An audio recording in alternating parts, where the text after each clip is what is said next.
წმიდა დიონისე არეოპაგელის შრომა საღმრთოთა სახელთათვის. იერარქიულობა საღმრთო სახელებს შორის წმიდა დიონისე არეოპაგელის შრომის საღმრთოთა სახელთათვის მიხედვით. ჩვენს წინა საუბრებში იერარქიულობის შესახებ წმინდა დიონისე არეოპაგელის მოძღვრება სხვადასხვა კუთხით წარმოვაჩინეთ. უშუალოდ წინა საუბარში ვეხებოდით საკუთრივ იერარქიული საფეხურების არსებობის წესის საფუძვლებს. განვიხილავდით იმ სულიერ საღვთო თვისებებს, რითაც ჭეშმარიტად განპირობებულია ჯერ საკუთრივ მათი მყოფობა და შემდგომ ზემორეებთან და ქვემორეებთან ამა თუ იმ ხარისხის ურთიერთდამოკიდებულება. ამჯერად იმავე იერარქიული ელემენტის იერარქიული სწავლების გამოვლინებას საკუთრივ ღვთის შემეცნების გზაზე წმინდა დიონისე არეოპაგელის პირველი ნაშრომის მიხედვით კონკრეტულად შევეხებით. პირველი ნაშრომი, შეგახსენებთ, წმინდა დიონისე არეოპაგელისა ესაა თხზულება სახელწოდებით საღმრთოთა სახელთათვის. საღმრთო სახელები სხვას არაფერს ნიშნავს, თუ არა ღვთისადმი ადამიანური ენის თქმულ ეპითეტებს, ღვთის ამა თუ იმ თვისების შესაბამის და კაცობრივ მატერიალურ ენაში გამომხატველ სიტყვებს. მრავალი სახელი წოდება ღმერთს, ანუ მრავალი ეპითეტია მისდამი განკუთვნილი, მაგრამ არ არსებობს, როგორც ეს ჩვენ დასაწყისშიც აღვნიშნეთ, ისეთი ერთი კონკრეტული სახელი, რაც უფლის ბუნებას პირდაპირი მნიშვნელობით გამოხატავდეს. უფლის ბუნებას მოიცავდესაია ყველა სახელი, რაც ღმერთს განეკუთვნება, ადამიანთაგან გამოძებნილი და ღვთისადმი მიკუთვნებული იქნა იმის შესაბამისად, რა სახითაც საკუთრივ ღმერთი ადამიანებს ქმნილებას განეცხადება. როგორც ვლინდება და რა სახითაც, რა თვისებითაც ვლინდება ღმერთი მოქმედებაში, იმგვარად, იმ თვისებითა და იმ სახით კაცობრივად განსაზღვრავთ მას. ეპითეტი, განსაზღვრება, სახელი, ამ შემთხვევაში ერთი და იგივეა. ჩვენ განსაზღვრავთ ღმერთს, როდესაც ვამბობთ, რომ იგი სიყვარულია, იგი სიკეთეა, იგი უზენაესი მადლმოსილებაა და სხვა. განსაზღვრა ამ შემთხვევაში არ ნიშნავს საკუთრივ ღვთის, როგორც არსების, განსაზღვრას. ეს თავისთავად ცხადია, ყოველი ქმნილებისგან აბსოლუტურად შეუძლებელია. განსაზღვრა ამ შემთხვევაში გულისხმობს ღვთისგან გამოვლენილი მოქმედების სახელდებას, ანუ ღვთისგან გამოვლენილი მოქმედებისთვის სახელის დარქმევას. როდესაც ღმერთი ჩვენ დამიდა. ზოგადად, მთელი ქმნილებისადმი განსაკუთრებულ სიყვარულის მიერ დამოკიდებულებას ავლენს, რა თქმა უნდა, ამ მოქმედებას მისას ჩვენ ვიაზრებთ, როგორც ღვთის ბუნებით თვისებას. იმიტომ, რომ შეუძლებელია ღვთისგან ისეთი რამე მოქმედებოდეს, ღმერთი ისეთ რაიმეს მოქმედებდეს, რაც მისთვის ბუნებითი არ იყოსია, მხოლოდ ქმნილებებში შეიძლება არსებობდეს მოქმედებასა და შინაგან მდგომარეობას შორის განსხვავება. ადამიანმა ზოგჯერ შეიძლება ისეთი რამე მოქმედოს, რაც მისთვის ბუნებითი არაა, მისთვის თვისობრივი და დამახასიათებელი არაა, მან იმოქმედოს ეს ამა თუ იმ ვითარების და ამა თუ იმ გარემოების საფუძველზე. მაგრამ ღმერთი, რომელიც ყოველგვარ დამოკიდებულობაზე აღმატებულია, არც ვითარება, არც მდგომარეობა, არც ჟამი, არანაირი რამ გარეგანი მხარე არასოდეს ოდნავადაც არ განსაზღვრავდა და არ განსაზღვრავს ღვთის მოქმედებას და არც შეიძლება ლოგიკური მსჯელობით, დოგმატური სწავლებით, რომ რაიმეთი განსაზღვროს, შესაბამისად რჩება ერთადერთი დასკვნა, რომ ღმერთი ყოველთვის იმას მოქმედებს, რაც მისთვის ბუნებითია. ღმერთი მოქმედებს, როდესაც ავლენს სიყვარულს, ავლენს იმიტომ, რომ მისთვის ბუნებითია სიყვარული, მას ბუნებით თვისებად აქვს სიყვარული, ავლენს რა უდიდეს მოწყალებას, ესეც ცხადყოფს, რომ მას ბუნებით თვისებად აქვს მოწყალება, წყალობლობა, მიმტევებლობა. ავლენს რა სიბრძნეს, ესეც ცხადყოფს, რომ თავად არის ბუნებითი სიბრძნე, მისი ბუნებითი თვისება სწორედ სიბრძნეა, ავლენს მადლს, ის მადლია, ცხოველმყოფელია და სხვა. ყველაფერი იმას, რასაც უფალი ავლენს, ეს მისი ბუნებითი თვისება გახლავთ. ხოლო ეს ბუნებითი თვისებები ადამიანური ენით როდესაც გამოიხატება, ამა თუ იმ სახელში, ამა თუ იმ ეპითეტში. წარმოჩნდება და სწორედ ეს ეპითეტები გახლავთ საღვთო სახელები. ღმერთს როდესაც ჩვენ ვუწოდებთ სიყვარულს, ღმერთს როდესაც ვუწოდებთ ჩვენ სათნოებას, ცხოვრებას, სახიერებას, ჭეშმარიტებას, სიბრძნეს და სხვა, ყველა ეს ჩვენს მიერ ჩამოთვლილი სიტყვები ეკლესიური სწავლებით გახლავთ საღვთო სახელები. მაგრამ თუ სხვა ღვთისმეტყველებთან საღვთო სახელთა შორის რამ ხარისხობრივი ეტაპები ჩამოყალიბებული წესით არ განიხილება და არ წარმოჩნდება, წმინდა დიონისე არეოპაგელთან ეს მხარეც საფეხურებრაელთაივად, ხარისხობრივად და ურთიერთმიმდევრობითად არის წარმოდგენილი და დიდი სწავლებაც გადმოცემული იმასთან დაკავშირებით, თუ განმრთობის ამა თუ იმ ეტაპის შესაბამისად რა სახელებს ვუწოდებთ ღმერთს. ანუ სხვაგვარად რომ ვთქვათ საღვთო სახელებში როგორ შეგვიძლია ჩვენ დავინახოთ განმრთობის ზეაღმავალი ხარისხები, ზეაღმავალი ეტაპები. წმინდა დიონისე არეოპაგელის სწალებით, ისევე როგორც ყველა სხვა შემთხვევაში, ამ შემთხვევაშიც არსებითად გამოიყოფა სამი საფეხური, სამი ხარისხი. როდესაც ადამიანი ღვთის შემეცნებას იწყებს, პირველ ეტაპზე ის, რა თქმა უნდა, ღვთიურობას ქმნილებაში ჭვრეტს, მისთვის შესაცნობია მხოლოდ ქმნილება. ეკლესიხილეს მამები ქმნილებას იმ დიდ მნიშვნელობასაც განუკუთვნებენ, რომ ქმნილების შემეცნებით ჩვენ გვეძლევა შესაძლებლობა აუმაღლდეთ შემოქმედამდე.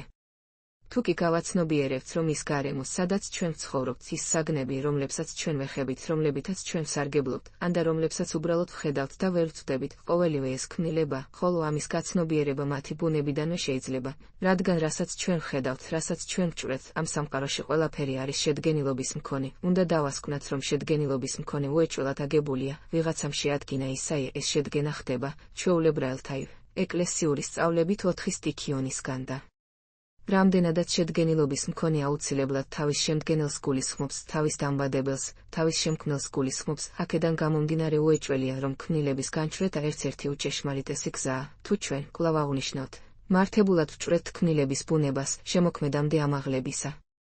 ქმნილების მიღმა შემოქმედის განჭვრეტა საკუთრივ ქმნილებას დიდ საღვთისმეტყველო ღირსებას სცემს.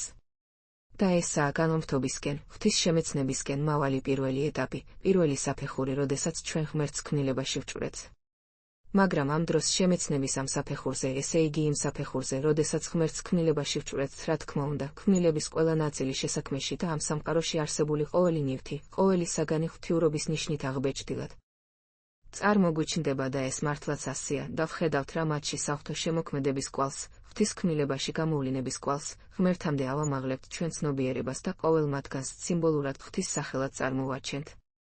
ანუ ყვავილში ვჭვრეთ რა მშვენიერებასა და კეთილსურნელებას, რაც ზეციური ძალისგან მიემადლა ყვავილს, შესაბამისად თვით ეს ყვავილი ღვთის ერთ-ერთ სიმბოლურ სახელად შეგვიძლია წარმოვაჩინოთ, რომ ღმერთი არის ყვავილი იმ შინაარსით, რომ სწორედ ისაა ყვავილოვნების, კეთილსურნელების მონიჭებელი, მრავალფერადობის, კეთილშმენიერების დამბადებელი. ისევე როგორც რომელიმე სხვა საგანს, თქვათ კლდეს აქვს დიდი შეუვალობა, დიდი სიმყარე, დაფუძნებულობა, დაურღვევლობა და სიმტკიცე, და რამდენადაც მისი დამბადებელიც ღმერთია, შესაბამისად ამ თვისებასაც კლდოვანებას, ურყევობას საკუთრივ ღვთის სახელად განვაწესებთ, ანუ სახელად განვაწესებთ სიტყვა კლდეს, რაშიც სწორედ ამას გულისხმობთ. ვუწოდებთ რა უფალს კლდეს, გულისხმობთ, რომ იგი ბუნებითად არის კლდის ებრაელთა შეურყეველი, მარადიული სიმტკიცის მქონე.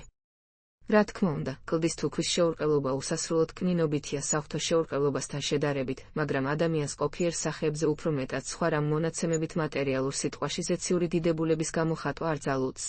იგი სარგებლობს ამ ქვეყნიური საგნებით, მოვლენებით და ამ აზრით ეს სავსებით გამართლებულია. ასე რომ, პირველ ეტაპზე ღვთის შემეცნებისა ადამიანი ღმერთს ჭვრეტს ყველაფერში და აქ იგულისხმება ის, რომ იგი აცნობიერებს ყველა ნივთის, ყველა საგნის ღვთივდაბადებულობას, ღვთივშექმნილობას და ამიტომ ჭვრეტს იგი ყველაფერში ღმერთს. შესაბამისად პირობითად და სიმბოლურად ყველა სახელს იგი ღმერთს განუკუთვნებს. ესაა ღვთის სიმბოლური ჭვრეტა, სიმბოლური ღვთისმეტყველება. სიმბოლური ღვთისმეტყველება, წმიდა დიონისი არეოპაგელს ცალკე შრომაც ჰქონია, როგორც ის ერთგან ჩვენ გვაუწყებს ამის შესახებ, თუმცა დღესდღეობით და შეგვიძლია ვთქვათ მეშვიდე საშუალებაშიც ეს შრომა ხელმიუწვდომელი იყო. იმიტომ, რომ წმინდა მაქსიმე აღმსარებელიც აქცევს ყურადღებას ამ მითითებას წმინდა დიონისი არეოპაგელისას, რომ მას დაუწერია სიმბოლური თეოლოგია, სიმბოლიკე თეოლოგია, მაგრამ იქვე აღნიშნავს, რომ ეს წიგნი ჯერეთ არღა ცნობილ არსს. მაგრამ სხვა შრომებშიც, რომლებიც ჩვენამდე მოღწეულია სიმბოლური ღვთისმეტყველების არსის სწორედ ამ ღვთივშემეცნების გზაზე დიონისი არეოპაგელს გამოთქმული აქვს და ის მიხილეჩნევს, რომ ყველა საგანში ღვთიურობის დანახვა და ყველა მათგანის ღვთის სახელად მოაზრება შემეცნების პირველი გზაა. ეს პირველი ეტაპი ხასიათდება უკიდურესი სიმბოლურობით, როდესაც ყველაზე უფრო ნაკლებ მოაზროვნე და ყველაზე უფრო დაქვეითებული შემეცნებითობის მქონე ადამიანიც კი, რა თქმა უნდა, აცნობიერებს სიმბოლურობას. როდესაც უფალს ეწოდება, თქვათ, ყვავილი, ან და კლდე, ან და გზა, ან და თუნდაც ისეთი კნინობითი სახელი, როგორიცაა მატლი, რა თქმა უნდა, ყველა ადამიანი აცნობიერებს, რომ ეს მხოლოდ სიმბოლური სახელებია. პირდაპირ მნიშვნელობით არანაირად არ შეიძლება, რომ ღმერთი კლდე იყოს, თქვა იყოს, მატლი იყოს, ყვავილი იყოს, ან რომელიმე სხვა ამქვეყნიური მატერიალური ნივთი იყოსია, შესაბამისად ეს პირველი ეტაპი ყველაზე უფრო სიმბოლურია. მაგრამ პიროვნება, რომელიც იმას ეძიებს, რომ სიმბოლურად კი არა უშუალოდ რაც არის ღმერთი ეს შეიმეცნოს, ამას მიწუდეს, ჩვენ აქ ამ დებულებას მკაფიოდ აღნიშნავთ, რომ ღვთის შემეცნება სხვა არაფერია, თუ არა სწრაფვა ღვთის სიმბოლური შემეცნებიდან ღვთის უშუალო შემეცნებისკენ. არა სიმბოლური, არა პირობითი, არა სახეობრივი აღქმისკენ და შემეცნებისკენ ღვთისა, არამედ უშუალოდ მისი განჭვრეტა, მასთან უშუალო კავშირის დამყარებისკენ სწრაფვა. სიმბოლურობიდან პირდაპირისკენ მავალი გზა იგივე განმთობის გზაა და სიმბოლური თეოლოგია აქ გახლავთ პირველი ეტაპი, ამ სიმბოლური ღვთისმეტყველებიდან მაღლდება უფრო აღმატებით საფეხურამდე, რომელსაც ჩვენ პირობითად შეგვიძლია ვუწოდოთ სათნოებითი ღვთისმეტყველება. თუ პირველია სიმბოლური ღვთისმეტყველება, მეორეა სათნოებითი ღვთისმეტყველება. რა თქმა უნდა, ღვთისმეტყველების ეს ხარისხები იმ სიმკვეთრით ერთი მეორისგან არ იმიჯნებიან, როგორც ეს მეცნიერულ შრომებში და მეცნიერულ დისციპლინებში, ამა თუ იმ ხარისხის გამიჯვნას ახლავს თან. რაღაც მკაცრი ურთიერთშეუღწევადი კლასიფიკაცია ეკლესიურ მოძღვრებაში არ არსებობს. რამდენადაც ყველაფრის და ყველა ხარისხის დამბადებელი თავად ღმერთია, ამ ხარისხთა შორის, რა თქმა უნდა, არ არსებობს გაუვალი ზღუდეები და ისინი ურთიერთშეღწევადნი არიან.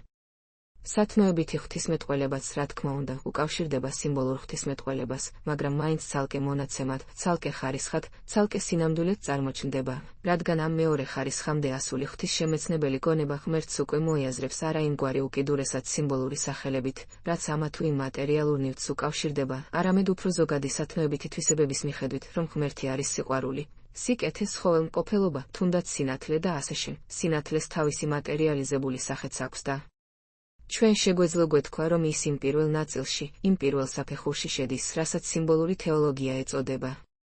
მაგრამ რამდენადაც სინათლე მატერიალურ ნივთთა შორის ყველაზე უფრო ნაკლებ მატერიალურია და მიახლებულია სულიერებას, ამიტომ ის ხშირად სათნოებით ღვთისმეტყველებაშიც საღვთო სახელთა მეორე უფრო აღმატებულ ხარისხშიც შედის და ვამბობთ, რომ ღმერთი არის სინათლე, ღმერთი არის სათნოება, ღმერთი არის ცხოვრება, სიკეთე, ცხოველმყოფელობა, სიმართლე, სიწმინდე, ხველმოქმედება და ასეშე. ყოველივე ეს გახლავთ სათნოებითი სახელები და ესაა უფრო აღმატებული სახით შემეცნება ღვთისა. მაგრამ რაც უფრო აღმატებული სახე აქვს შემეცნებას, საშიშროებაც მით უფრო მეტია. ჩვენ ადრე აღნიშნავდით, რომ ღვთის შემეცნების გზა აუცილებლად უნდა წარმოვიდგინოთ მთის ფერდობზე ზევითკენ მიმართულ გზად, სადაც რაც უფრო ზევითკენ მიხილეწევს მგზავრი. მთის წრეწირის მოცულობა თანდათანობით მცირდება კონუსისებრაელთა და რაც უფრო მცირდება მოცულობა ამ წრეწირისა, იქ ყოფნას, იქ დავანებას, იქ დამკვიდრებას ჩამოვარდნის უფრო და უფრო მეტი საშიშროება ახლავს თან. თუნდაც ეს მოცულობითი მხარე გვერდზე გადავდოთ, უფრო და უფრო ზევით აღმავალი პიროვნება უფრო და უფრო მეტი სიძლიერით მიხილეზიდება ქვემოთკენ. ესე იგი საცთური ძლიერდება და შესაბამისად დაცემის საფრთხე და საშიშროებაც მეტია. ამას ამ შემთხვევაში იმასთან დაკავშირებით აღნიშნავთ, როგორც ეს წმინდა დიონისე არეოპაგელისგან არაერთგზისაა მითითებული, რომ ღვთის შემეცნების და განმრთობის გზაზე ავდივართ რა მეორე, სათნოებითი ღვთისმეტყველების საფეხურამდე. საშიშროებაც და ცდომილების შესაძლებლობა იზრდება. იზრდება იმ კუთხით, რომ არსებობს დიდი საფრთხე ამა თუ იმ პიროვნების გონებითი და აზროვნებითი შეცდომისა. ამ შეცდომის არსი რაში მდგომარეობს? შეცდომის საფრთხე იმაში მდგომარეობს, რომ სავსებით შესაძლებელია მეორე ხარისხში მყოფმა პიროვნებამ ზემოთ ჩამოთვლილი სათნოებითი სახელები მართლაც ღვთის პირდაპირ სახელებად გაიგოს, ესე იგი პირობითობა, სიმბოლურობა კი აღარ ჩადოს მათში, არამედ ბუნებითი მნიშვნელობა განუკუთვნოს და თქვას, რომ პირდაპირი მნიშვნელობით, ბუნებითად ღმერთი არის სიყვარული. ამ შემთხვევაში, როდესაც ჩვენ ვამბობთ, ბუნებითად არ ვგულისხმობთ იმას, რომ ბუნებითი თვისება ღვთისა სიყვარული, ეს სხვა მხარია. ჩვენ ვსაუბრობთ იმაზე, რომ თვითონ სიტყვა სიყვარული არა თვისება სიყვარულის მიერი, რაც ზეჭარბად და ზეაღმატებულად აქვს ღმერთს, არამედ ამ თვისების გამომხატველი ადამიანური სიტყვას სიყვარული ბერძნ. აგაპე რუსულად ლუბოვ ჩათვალოს, პირველ რიგში იმენის სიტყვა, რომელი ენაც მისთვის მშობლიურია, საკუთრივ ღვთის ნამდვილ სახელად, რომ ეს სიტყვა პირობითობას კი არ შეიცავს, არამედ პირდაპირი სახელია ღვთისა. ისევე როგორც მეორემ შეიძლება ჩათვალოს, რომ სიბრძნე პირდაპირი სახელია ღვთისა, რომ ქველმოქმედება, სახიერება, შემოქმედებითობა, ყოვლისმკვლელობა და სხვა პირდაპირი სახელებია ღვთისა. ჩვენ გვგრძნობთ, რომ ეს რთულად გამოსათქმელია და შეიძლება მსმენელს გონებითად კვლავ თვისებაზე გადაჰქონდეს აქცენტი. მაგალითად, ყოვლისმკვლელობის თვისებას კი არ ვგულისხმობთ, რაც მართლაც ბუნებითია ღვთისთვის, არამედ აი ამ თვისების გამომხატველ ადამიანურ სიტყვას, თქვათ ქართულ ყოვლისმკვლელობას, ბერძნ. პანტოკრატორ. უფრო მართებული იქნება ამ შემთხვევაში უცხოურ სიტყვას თუ გამოვიყენებთ, რადგან ნაკლებია დაბრკოლება, პანტოკრატორ. აი ეს სიტყვა რომ მიხილეჩნიოს რომელიმე ბერძენმა ღვთისშემეცნებელმა პიროვნებამ საკუთრივ ღვთის ბუნებით სახელად ამ საფრთხის დიდი შესაძლებლობაა. შესაძლებლობა, იმიტომ რომ თითქოს ეს ცნებები, ეს გაგებანი, სათნოება, ღვთისმეტყველება, სიბრძნე, გონიერება და სხვა უკვე იმდენად არამატერიალურნი არიან, ესე იგი საგნობრიობას იმდენად დაცილებულნი არიან, რომ მათში თითქოს რაღა უნდა იყოს სიმბოლური. მაგრამ რა წამს ჩვენ მათ პირდაპირი მნიშვნელობით ღვთის სახელებად მივიჩნევთ, იმ წამს ჩვენ ჭეშმარიტ ღვთისმეტყველებას დავაკლდებით. იმიტომ რომ, კვლავ აღნიშნავთ, მიუხედავად მათი არამატერიალური გაგებისა, არამატერიალური შინაარსისა, ყველა ეს ტერმინი, სათნოება, სიყვარული, სიბრძნე და სხვა გახლავთ ადამიანური, მატერიალური სიტყვა.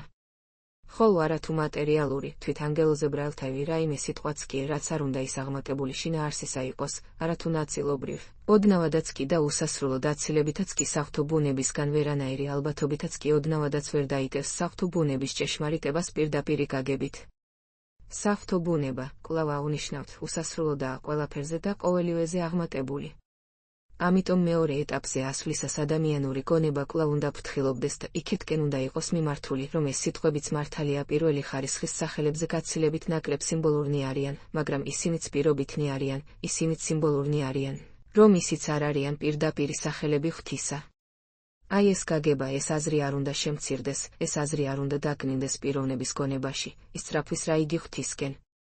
თავისთავად ცხადია, როდესაც ჩვენ ღმერთს უწოდებთ, რომ ის არის კლდე, ის არის ყვავილი, რა თქმა უნდა, ეს გაცილებით სიმბოლურია, კლდე აქ მხოლოდ სიმბოლური გამონათქვამია. ამ სიმბოლურობისგან შეუდარებლად უფრო დაცლილია, თქვათ სიტყვა ცხოვრება, ან და თუნდაც ჭეშმარიტება. თითქოს ჭეშმარიტებას არაფერი აქვს სიმბოლური. მაგრამ სიტყვა ჭეშმარიტება ბერძნულად ალეთეია, ჩვენ არ შეგვიძლია ვთქვათ, რომ ეს არის ღმერთის პირდაპირი სახელი. პირდაპირი სახელი ჯერ ერთი ყოლად შეუძლებელია მატერიალური იყოს, იმიტომ რომ ღმერთი არამატერიალურია და არამატერიალურს პირდაპირი და ნამდვილი. ბუნებითი სახელი მატერიალური ვერასოდეს ვერ ექნება. არათუ მატერიალური, კვლავ აღნიშნავთ, თვით არამატერიალურიც ვერ ექნება, თუნდაც არამატერიალურ ქმნილებაზე, ანგელოზებზე იყოს საუბარი, რადგან ღმერთი ქმნილებისგან კვლავ გავიმეორებთ, უსასრულოდ არის განშორებული. შესაბამისად ყოველგვარი ქმნილობითი სახელდებისგანაც ზეციური ძალები იქნებიან აქ თუ ადამიანები.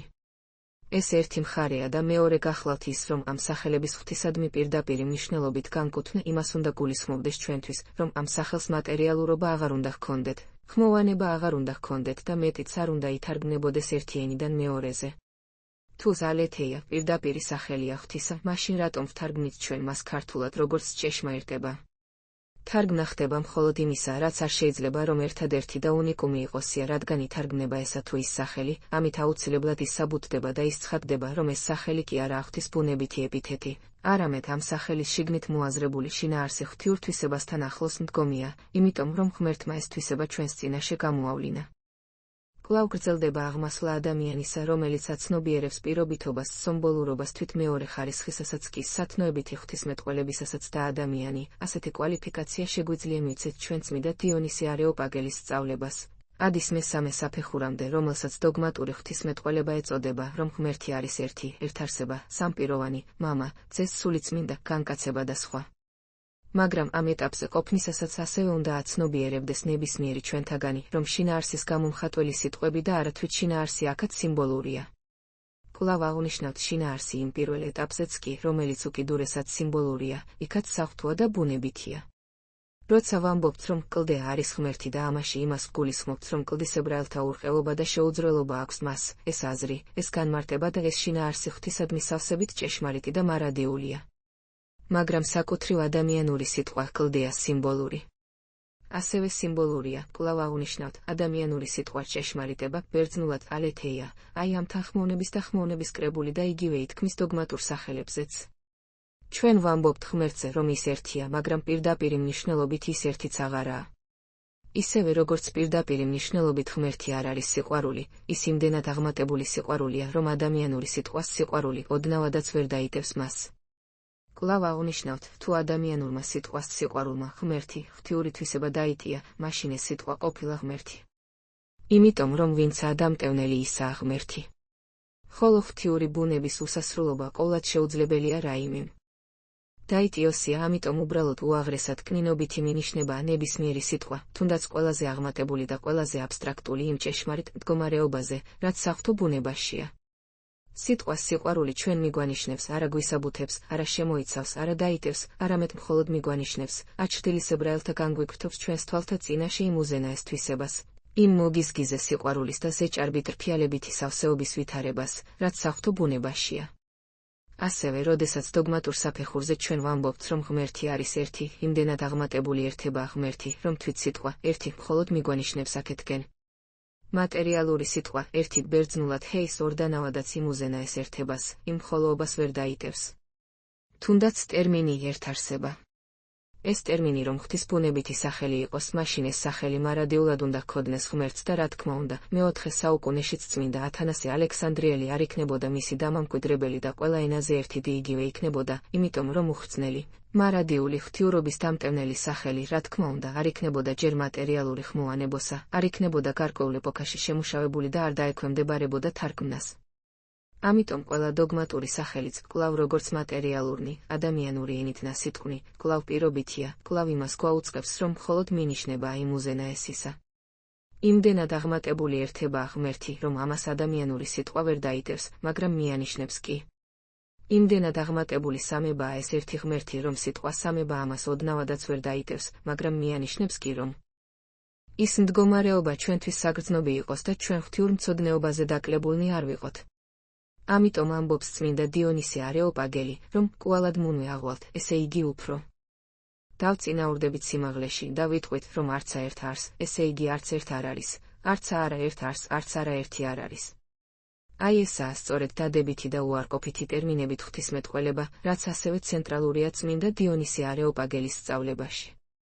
ჩვენ მივედით სწორედ ამ საფეხურამდე, როცა კატაფატურ აპოფატური ღვთისმეტყველება უნდა განვიხილოთ, ეს უარსებითესი და უდიდესი სწავლება წმინდა დიონისე არეოპაგელისა, თუმცა ეს შეფასება და ეს განხილვა ცალკე საუბრის თემაა. იხილეთ აღნიშნული თხზულების პირველი თავის ახალქართული თარგმანი, წმინდა დიონისე არეოპაგელი, საღვთო სახელთა შესახებ. 118 რადიო საუბარი ქრისტიანული ლიტერატურის შესახებ. ზეპირი საუბრის წერილობითი ვერსია სპეციალური დამუშავების გარეშე. ავტორი, ფილოლოგი ხილეს მეცნიერებათა დოქტორი ედი შერჩელიძე. კავებით აღნიშნულია წუთობრივი მონაკვეთები. შეცდომის აღმოჩენის შემთხვევაში, წერილობით ვერსიაში, გთხოვთ მოგწეროთ.